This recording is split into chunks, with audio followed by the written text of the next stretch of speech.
नमस्कार मित्रांनो, या व्हिडिओमध्ये आपण कलम 9, 10 व 11 मधील तरतुदी पाहणार आहोत. कलम 9 तर बघा, कलम 9 हे नागरिकत्व गमावण्यासंबंधी तरतूद सांगत आहे. तो असे म्हणतो की ज्या व्यक्तीने स्वेच्छेने परदेशाचे नागरिकत्व स्वीकारले असेल ती व्यक्ती भारताचा नागरिक राहणार नाही आणि तिला भारताचे नागरिक समजले जाणार नाही.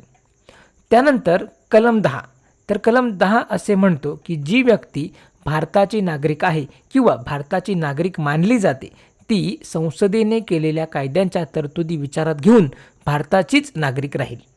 आणि कलम 11 बघा, नागरिकत्व मिळवणे व गमावणे याबाबत आणि नागरिकत्वासंबंधी इतर कोणत्याही विषयाबाबत कोणत्याही तरतुदी करण्याचा संसदेला अधिकार आहे. मग यासाठी संसदेने भारतीय नागरिकत्व कायदा 1955 पारित केला आहे.